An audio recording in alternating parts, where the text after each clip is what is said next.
Legend of Sleepy Hollow by Washington Irving's collection The Sketchbook of Geoffrey Crayon in 1820, while the author was living in Birmingham, England. The legend of Sleepy Hollow is one of the most influential ghost stories of the early 19th century.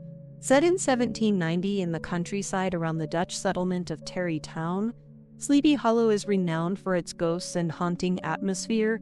Legends tell of the specter of the Headless Horseman, believed to be the ghost of a Hessian trooper killed during the American Revolutionary War and who rides forth to the scene of battle in nightly quest of his head. The story concerns the tale of Ichabod Crane, a lean and superstitious schoolmaster from Connecticut, who competes with Abraham Brom Bones, Van Brunt, the town rogue, for the hit. However, all of their fates are about to be inexplicably entwined in the mystery of the Headless Horseman.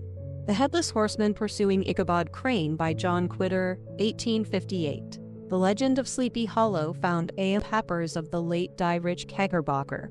A pleasing land of drowsy head it was, dreams that wave before the half-shut eye, and of gay castles in the clouds that pays, forever flushing round a summer sky. Castle of Indolence, in the bosom of one of those spacious coves which indent the eastern shore of the Hudson, at that broad expansion of the river denominated by the ancient Dutch navigators the Tappan Zee, and where they always prudently shortened sail and implored the protection of St. Nicholas when they crossed, there lies a small market town or rural port, which by some is called. This name was given, we are told, in former days by the good housewives of the adjacent country from the inveterate propensity of their husbands to linger about the village tavern on market days. Be that as it may, I do not vouch for the fact, but merely avert to it for the sake of being precise and authentic.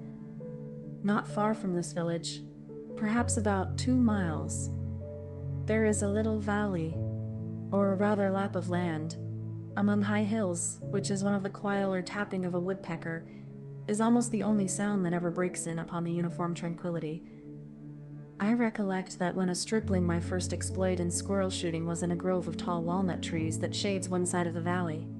I had wandered into it at noontime, when all nature is peculiarly quiet, and was startled by the roar of my own gun as it broke the Sabbath stillness around, and was prolonged and reverberated by the angry echoes.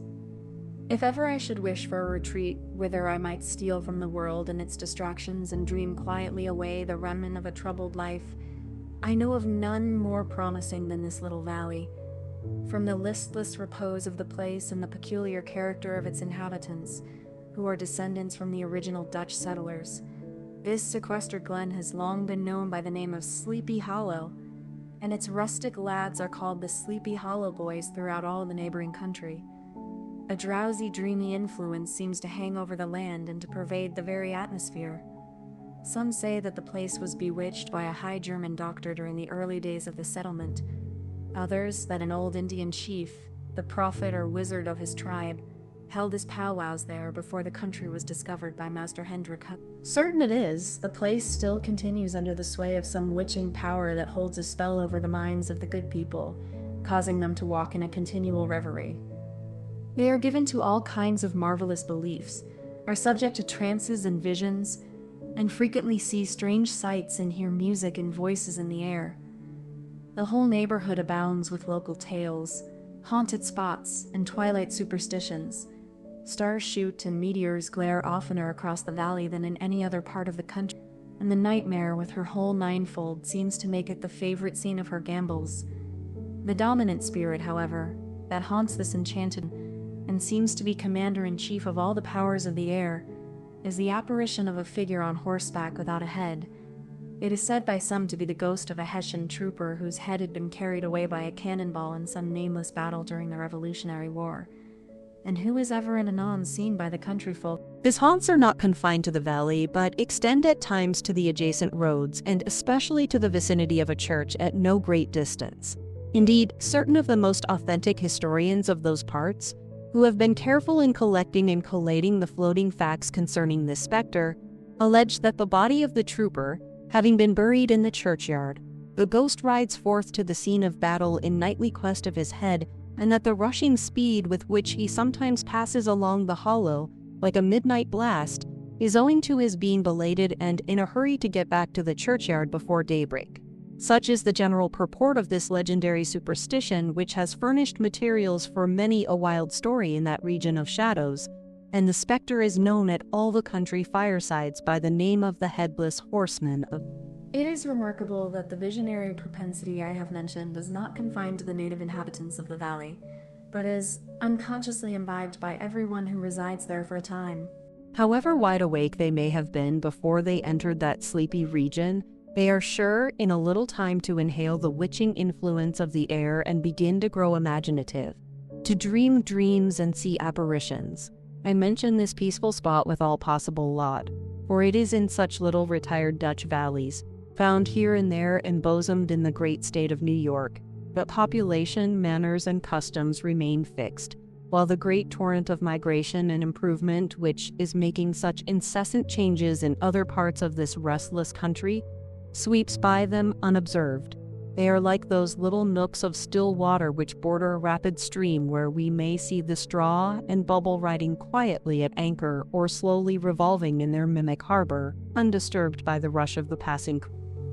Though many years have elapsed since I trod the drowsy shades of Sleepy Hollow, yet I question whether I should not still find the same trees and the same families fed in its sheltered bosom. In this byplace of nature there abode, in a remote period of American history, that is to say, some 30 years since, a worthy wight of the name of Ichabod Crane, who sojourned, or, as he expressed it, tarried in Sleepy Hollow for the purpose of instructing the children of the vicinity. He was a native of Connecticut, a state which supplies the Union with pioneers for the mind as well as for the forest, and sends forth yearly its legions of frontier woodmen and country schoolmasters. The cognomen was not inapplicable to his person. He was tall, but exceedingly lank, with narrow shoulders, long arms and legs, hands that dangled a mile out of his sleeves, feet that might have served for shovels, and his whole frame most loosely hung together.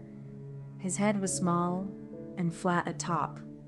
To see him striding along the profile of a hill on a windy day, with his clothes bagging and fluttering about him, one might have mistaken him for the genius of famine descending upon the earth, or some scarecrow eloped from a cornfield.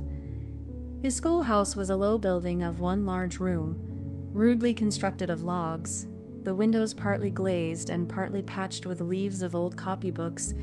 It was most ingeniously secured at vacant hours by a withe twisted in the handle of the door and stake set against the window shutters, so that, though a thief might get in with perfect ease, he would find some embarrassment in getting out.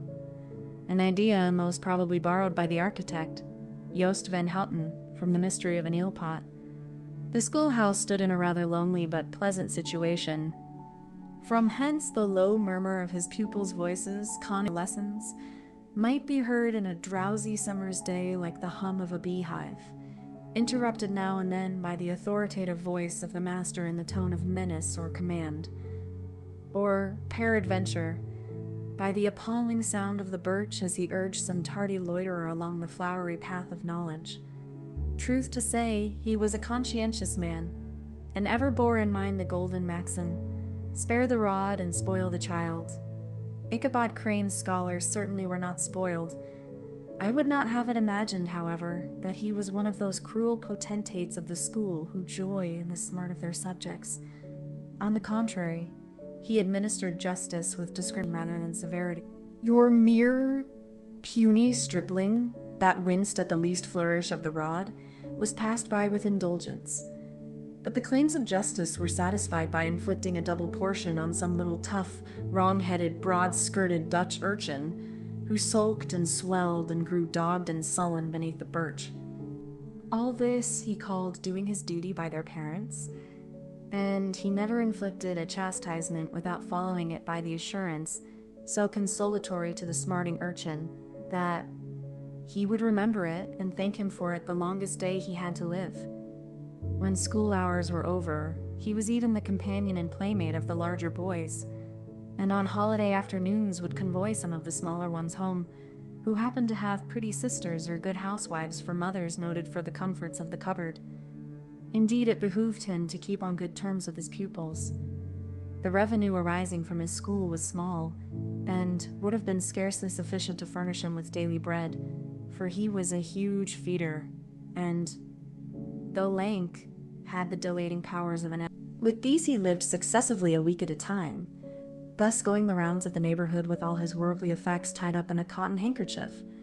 That all this might not be too onerous on the purses of his rustic patrons, who are apt to consider the costs of schooling a grievous burden and schoolmasters as mere drones, he had various ways of rendering himself both useful and agreeable.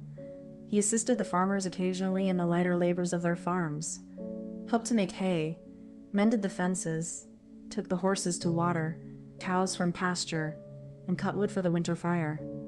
He laid aside, too, all the dominant dignity and absolute sway with which he lorded it in his little empire, the school, wonderfully gentle and ingratiating.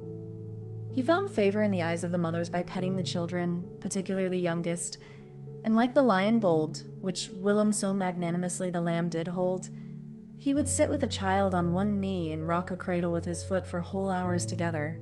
In addition to his other vocations, he was the singing master of the neighborhood and picked up many bright shillings by instructing the young folks in psalmody. It was a matter of no little vanity to him on Sundays to take his station in front of the church gallery with a band of chosen singers, where, in his own mind, he completely carried away the palm from the parson.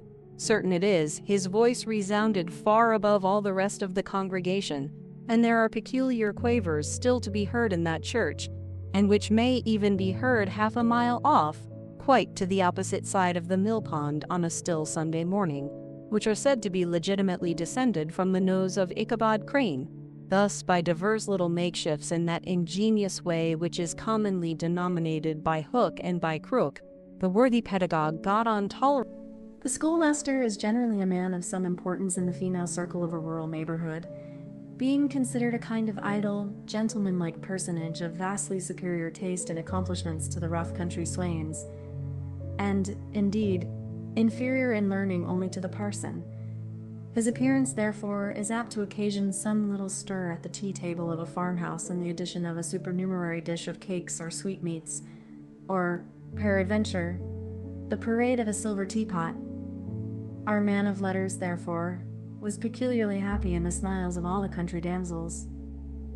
How he would figure among them in the churchyard between services on Sundays, gathering grapes for them from the wild vines that overrun the surrounding trees, reciting for their amusement all the epitaphs on the tombstones, or sauntering, with a whole bevy of them, along the banks of the adjacent mill pond, while the more bashful country bumpkins hung sheepishly back, envying his superior elegance and address. From his half-ignorant life, also, he was a kind of traveling gazette, carrying the whole budget of local gossip from house to house, so that his appearance was always greeted with satisfaction. He was, moreover, esteemed by the women as a man of great erudition, for he had read several books quite through, and was a perfect master of Cotton Mather's History of New England Witchcraft, in which, by the way, he most firmly and potently believed. He was, in fact, an odd mixture of small shrewdness and simple credulity. His appetite for the marvelous and his powers of digesting it were equally extraordinary, and both had been increased by his residence in the spellbound region. No tale was too gross or monstrous for his capacious swallow.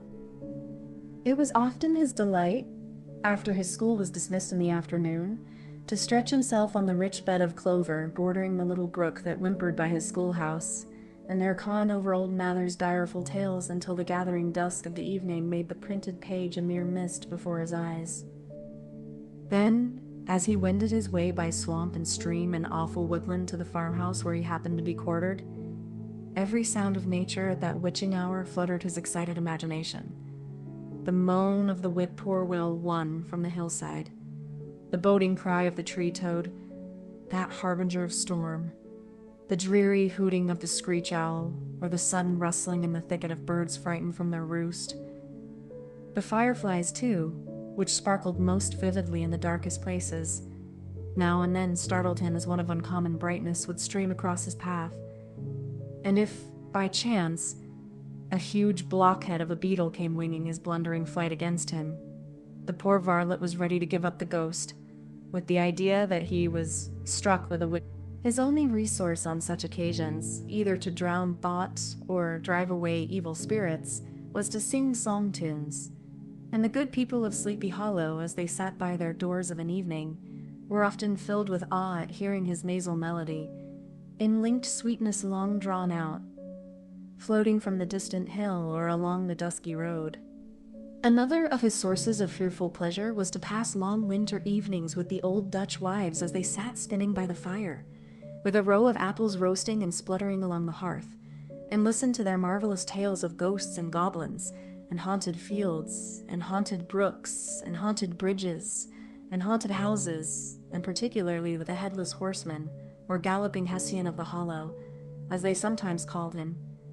He would delight them equally by his anecdotes of witchcraft and of the direful omens and portentous sights and sounds in the air which prevailed in the earlier times of Connecticut, and would frighten them woefully with speculations upon comets and shooting stars, and with the alarming fact that the world did absolutely turn round and that they were half the time topsy-turvy. But if there was a pleasure in all this while snugly cuddling in the chimney corner of a chamber that was all of a ruddy glow from the crackling wood fire, and where, of course, no spectre dared to show its face, it was dearly purchased by the terrors of his subsequent walk homewards. What fearful shapes and shadows beset his path amidst the dim and ghastly glare of a snowy night? With what wistful look did beeye every trembling ray of light streaming across the waste fields from some distant window? How often was he appalled by some shrub covered with snow, which, like a sheeted spectre, beset his very path?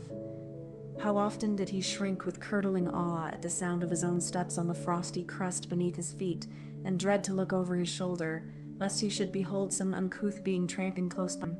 And how often was he thrown into complete dismay by some rushing blast howling among the trees, in the idea that it was the Galloping Hessian on one of his nightly scourings? All these, however, were mere terrors of the night, phantoms of the mind that walk in darkness. And though he had seen many spectres in his time, and been more than once beset by Satan in shapes in his lonely perambulations, yet daylight put an end to all these evils, and he would have passed a pleasant life of it, in despite of the devil and all his works, if his path had not been crossed by a being that causes more perplexity to mortal man than ghosts, goblins, and the whole race of witches put together, and that was a woman. Among the musical disciples who assembled one evening in each week to receive his instructions in psalmody was Katrina van Tassel, the daughter and only child of a substantial Dutch farmer. She was a blooming lass of fresh 18, plump as a partridge, ripe and melting and rosy-cheeked as one of her father's peaches, and universally famed, not merely for her beauty, but her vast expectations. She was withal a little of a coquette, as might be perceived even in her dress, which was a mixture of ancient and modern fashions, as most suited to set off her charms. She wore the ornaments of pure yellow gold which her great-great-grandmother had brought over from Sardam, the tempting stomacher of the olden time, and withal a provokingly short petticoat to display. Ichabod Crane had a soft and foolish heart towards the sex, and it is not to be wondered at that so tempting a morsel soon found favor in his eyes, more especially after he had visited her in her paternal mansion.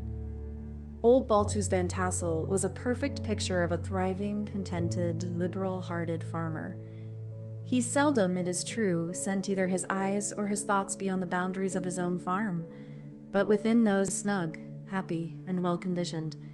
He was satisfied with his wealth, but not proud of it, and piqued himself upon the hearty abundance rather than the style in which he lived. His stronghold was situated on the banks of the Hudson, in one of those green, sheltered, fertile nooks in which the Dutch farmers are so fond of nestling. A great elm tree spread its broad branches over it, at the foot of which bubbled up a spring of the softest and sweetest water in a little well formed of a barrel, and then stole sparkling away through the grass to a neighboring brook that bubbled along among alders and dwarf willows. Hard by the farmhouse was a vast barn that might have served for a church, every window and crevice of which seemed bursting forth with the treasures of the farm. The flail was busily resounding within it from morning to swallows and martins skimmed twittering about the eaves, and rows of pigeons, some with one eye turned up, as if watching the weather, some with their heads under their wings or buried in their bosoms, and others, swelling and cooing and bowing about their dames, were enjoying the sunshine on the roof. Sleek, unwieldy porkers were grunting in the repose and abundance of their pens, when sallied forth now and then troops of sucking pigs as if to snuff the air. A stately squadron of snowy geese were riding in an adjoining pond, convoying whole fleets of ducks. Regiments of turkeys were gobbling through the farmyard, and guinea fowls fretting about it, like ill-tempered housewives, with their peevish, discontented cry. Before the barn door strutted the gallant cock, that pattern of a husband, a warrior, and a gentleman, clapping his burnished wings and crowing in the pride and gladness of his heart, sometimes tearing up the earth with his feet, and then generously calling his ever-hungry family of wives and children to enjoy the rich morsel which he had discovered. The pedagogues. In his devouring mind's eye, he pictured to himself every roasting pig running about with a pudding in his belly and an apple in his mouth. The pigeons were snugly put to bed in a comfortable pie and tucked in with a coverlet of crust. The geese were swimming in their own gravy, and the ducks pairing cozily in dishes, like snug married couples, with a decent competency of onion sauce. In the porkers he saw carved out the future sleek side of bacon and juicy relishing ham. Not a turkey, but he beheld daintily trussed up, with its gizzard under its wing, and, peradventure, a necklace of savory sausages. And even bright Chanticleer himself lay sprawling on his back in a side dish, with uplifted claws, as if craving that quarter which his chivalrous spirit disdained to ask while living. As the enraptured Ichabod fancied all this, and as he rolled his great green eyes over the fat meadowlands, the rich field of rye, of buckwheat, and Indian corn, and the orchards burdened with ruddy fruit, which surrounded the warm tenement of Van Tassel, his heart yearned after the damsel who was to inherit these domains, and his imagination expanded with the idea. Nay, his busy fancy already realized his hopes, and presented to him the blooming Katrina, with a whole family of children, mounted on the top of a wagon loaded with household trumpery, with pots and kettles dangling beneath, and he beheld himself bestriding a pacing mare, with the colt at her heels, setting out for Kentucky, Tennessee, or the Lord knows where. When he entered the house, the conquest of his heart was complete. It was one of those spacious farmhouses with high-ridged but lowly sloping roofs, built in the style handed down from the first Dutch settlers, the low projecting eaves forming a piazza along the front capable of being closed up in bad weather. Under this were hung flails, harness, various utensils of husbandry, and nets for fishing in the neighboring river. Benches were built.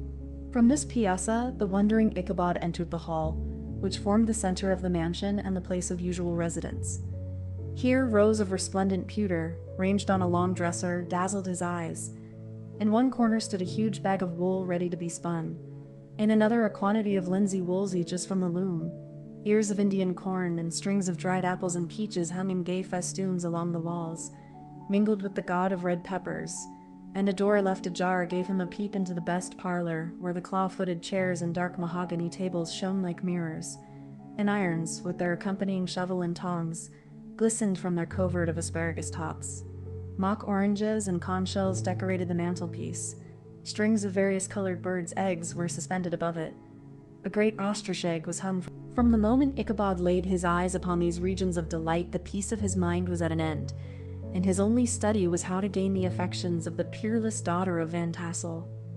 In this enterprise, however, he had more real difficulties than generally fell to the lot of a knight-errant of yore, who seldom had anything but giants, enchanters, fiery dragons, and such like easily conquered adversaries to contend with, and had to make his way merely through gates of iron and brass and walls of adamant to the castle keep, where the lady of his heart was confined, all which he achieved as easily as a man would carve his way to the center of a Christmas pie, and then the lady gave him her hand as a matter of course.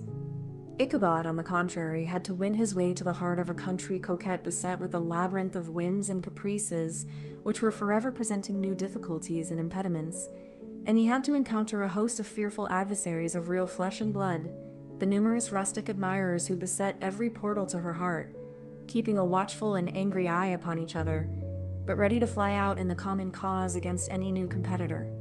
Among these, the most formidable was a burly, roaring, roistering blade of the name of Abraham, or, according to the Dutch abbreviation, Brom, Van Brunt, the hero of the country round, which rang with his feats of strength and hardihood.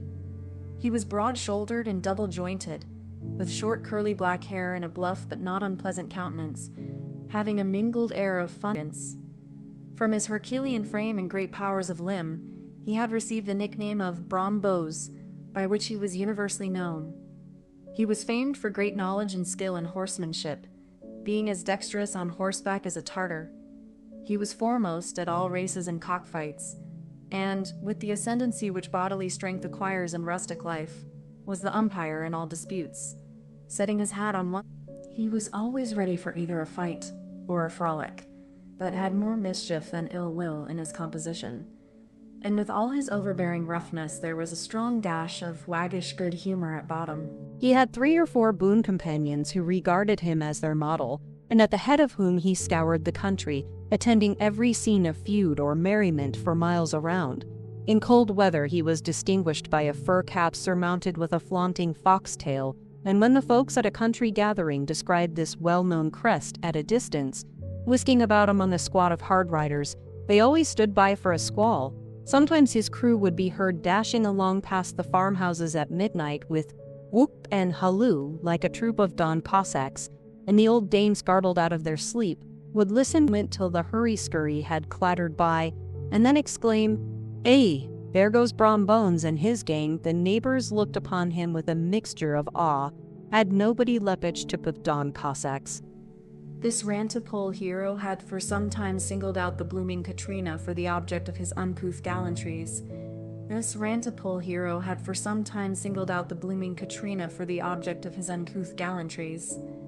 And though his amorous toyings were something like the gentle caresses and endearments of a bear, yet it was whispered that she did not altogether discourage his hopes.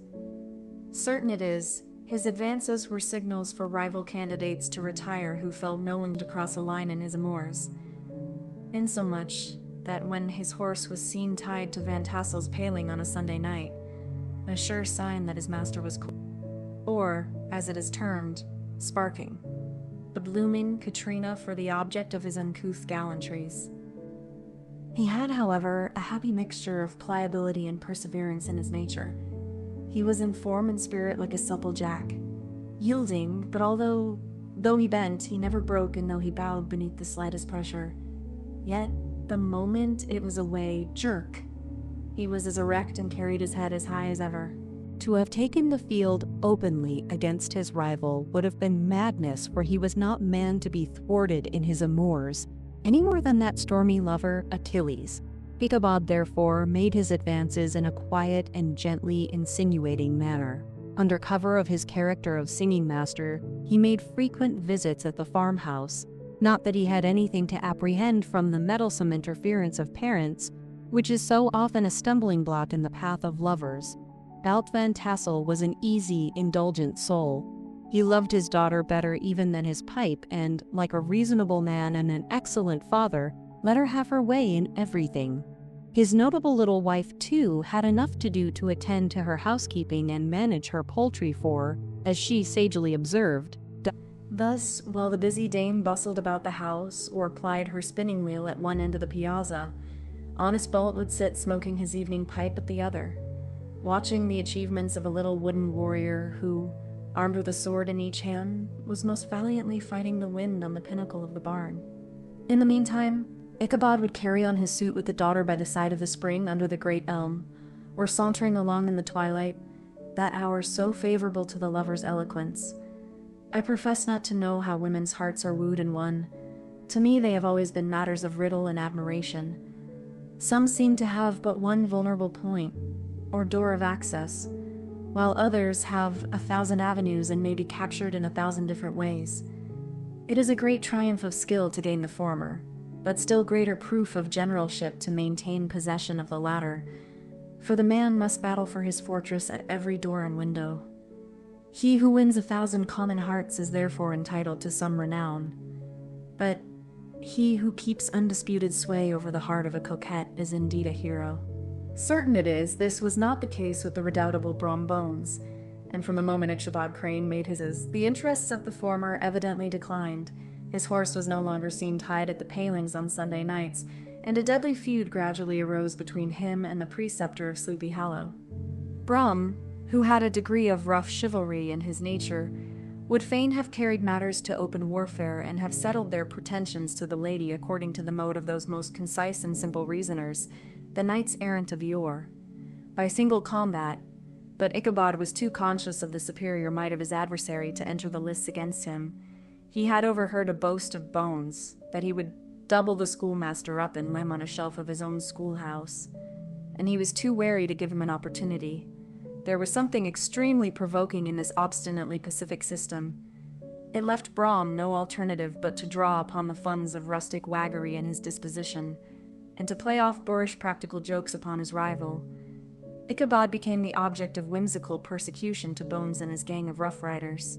They harried his hitherto peaceful doings out his singing school by stopping up the chimney, broke into the schoolhouse at night in spite of its formidable fastenings of withe and window stakes, and turned everything topsy-turvy, so that the poor schoolmaster began to think all the witches in the country held their meetings there. But what was still more annoying, Brom took all opportunities of turning him into ridicule in presence of his mistress, and had a scoundrel dog whom he taught to whine in the most ludicrous manner, and introduced as a rival of Ichabod's, to instruct her in psalmody. In this way, matters went on for some time without producing any material effect on the relative situation of the contending powers.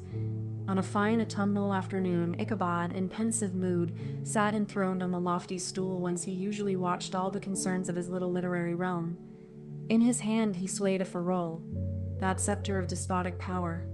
The birch of justice reposed on 3 nails behind the throne, a constant terror to evildoers, while on the desk before him might be seen sundry contraband articles and prohibited weapons detected upon the persons of idle urchins, such as half-munched.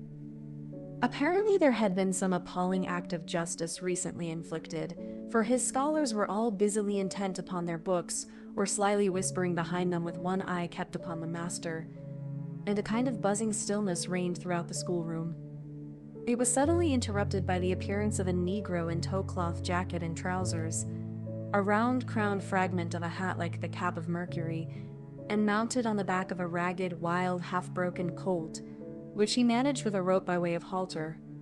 He came clattering up to the school door with an invitation to Ichabod to attend a merrymaking or quilting frolic, to be held that evening at Mynheer Van Tassel's, and, having delivered his message with that air of importance and effort at fine language which a Negro was apt to display on petty all was now bustle and hubbub in the late quiet schoolroom. The scholars were hurried through their lessons without stopping at trifles. Those who were nimble skipped over half-were at his toilet, brushing and furbishing up his best and indeed only suit of rusty, had a smart application now and then in the rear to quicken their speed or help them over a tall word. Books were flung aside without being put away on the shelves. Inkstands were overturned, benches thrown down, and the whole school was turned loose an hour before the usual time, bursting forth like a legion of young imps, yelping about the green and joy at their early emancipation. The gallant Ichabod now spent at least an extra half-hour at his toilet, brushing and furbishing up his best, and indeed only, suit of rusty, that he might make his appearance before his mistress in the true style of a cavalier. He borrowed a horse from the farmer with whom he was domiciliated, a choleric old Dutchman of the name of Hans van Ripper, and, thus gallantly mounted, issued forth like a knight-errant in quest of adventures. But it is meet I should, in the true spirit of romantic story, give some account of the looks and equipments of my hero and his steed. The animal he bestrode was a broken-down plough horse that had outlived almost everything but his viciousness. He was gaunt and shagged, with a ewe-neck and a head like a hammer. His rusty mane and tail were tangled and knotted with burrs. One eye had lost and was glaring and spectral, but the other had the gleam of a genuine devil in it. Still, he must have had fire and metal in his day, if we may judge from the name he bore of gunpowder. He had, in fact, been a favorite steed of his master's, the choleric Van Ripper, who was a furious rider, and had infused very... He rode with short stirrups, which brought his knees nearly up to the pommel of the saddle. His sharp elbows stuck out like grasshoppers. He carried his whip perpendicularly in his hand like a scepter, and as his horse jogged on the motion of his arms was not unlike the flapping of a pair of wings. A small wool hat rested on the top of his nose, for so his scanty strip of forehead might be called, and the skirts of his black coat fluttered out almost to his horse's tail. Such was the appearance of Ichabod and his steed as they shambled out of the gate of Hans Van Ripper, and it was altogether such an apparition as is seldom to be met with in broad daylight. It was, as I have said, a fine autumnal day. The sky was clear and serene, and nature wore that rich and golden livery which we always associate. The forests had put on their sober brown and yellow, while some trees of the tenderer kind had been nipped by the frosts into brilliant dyes of orange, purple, and scarlet. Streaming files of wild ducks began to make their appearance high in the air. The bark of the squirrel might be heard from the groves of beech and hickory nuts, and the pensive whistle of the quail at intervals from the neighboring stubble field. The small birds were taking their farewell banquets. In the fullness of their revelry they fluttered, chirping and frolicking, from bush to bush and tree to tree, capricious from the very profusion and variety around them.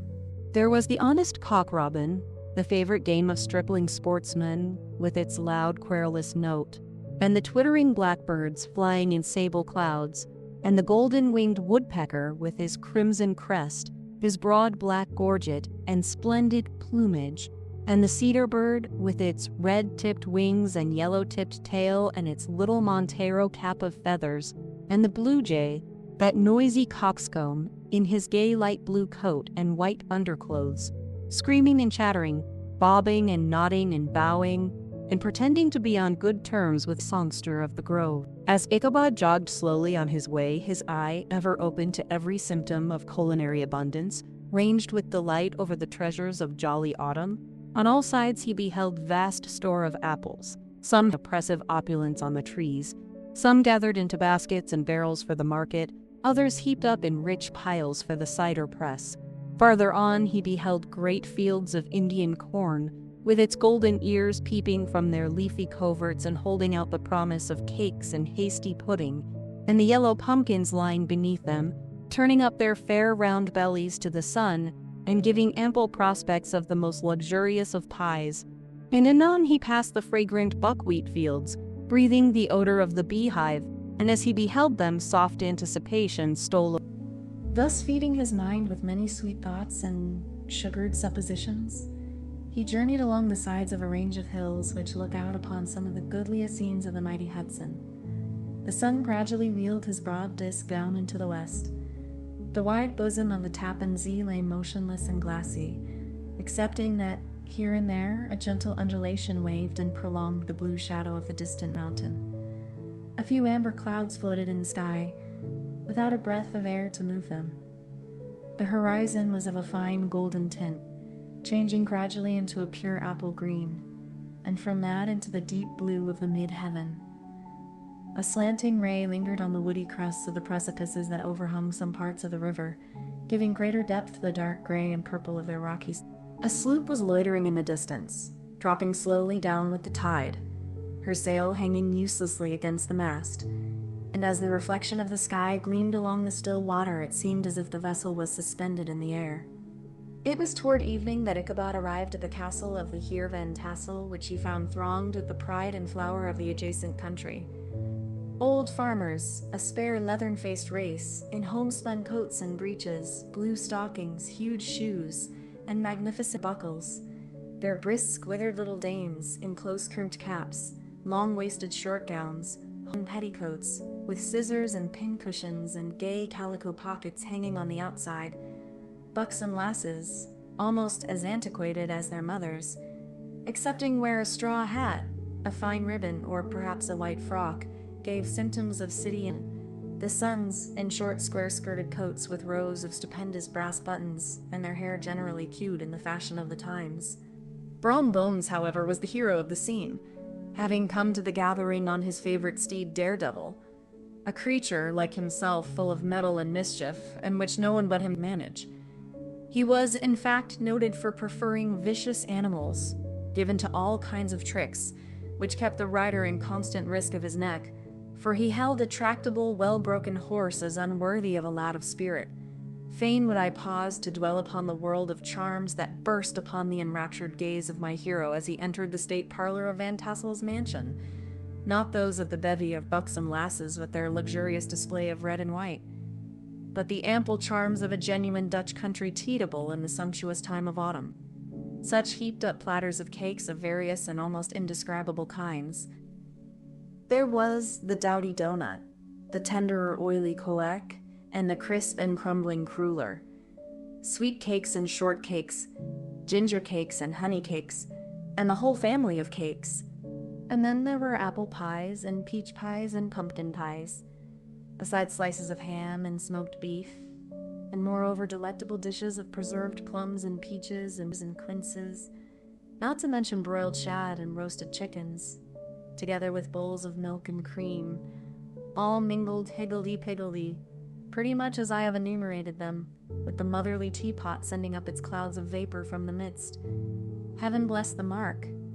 I want breath and time to discuss this banquet as it deserves, and am too eager to get on with my story. Happily, Ichabod Crane was not in so great a hurry as his historian, but did ample justice to every dainty. He was a kind and thankful creature, whose heart dilated in proportion as his skin was filled with good. He could not help, too, rolling his large eyes round him as he ate, and chuckling with the possibility that he might one day be lord of all this scene of almost unimaginable luxury and splendor. Then he thought how soon he'd turn his back upon the old schoolhouse, snap his fingers in the face of Hans Van Ripper and every other niggardly patron, and kicked any itinerant pedagogue out of doors that should dare to call him comrade. Old Baltus Van Tassel moved about among his guests with a face dilated with content and good humor, round and jolly as the harvest moon. His hospitable attentions were brief but expressive, being confined to a shake of the hand, a slap on the shoulder, a loud laugh, and a pressing them to fall to and help themselves. And now the sound of the music from the common room, or hall, summoned to the dance. The musician was an old and battered as himself. The greater part of the time he scraped on 2 or 3 strings, accompanying every movement of the bow with a motion of the head, bowing almost to the ground and stamping with his foot whenever a fresh couple were to start. Ichabod prided himself upon his dancing as much as upon his vocal powers. Not a limb, not a fiber about him was idle. And to have seen his loose frame in full motion and clattering about the room, you would have thought St. Vitus himself, that blessed patron of the dance, was figuring before you in person. He was the admiration of all the Negroes, who, having gathered of all ages and sizes from the farm in the neighborhood, stood forming a pyramid of shining black faces at every door and window, gazing with delight at the scene, rolling their white eyeballs and showing grinning rows of ivory from ear to ear. How could the flogger of urchins be otherwise than animated and joyous? The lady of his heart was his partner in the dance, and smiling graciously in reply to all his amorous and merry appointments,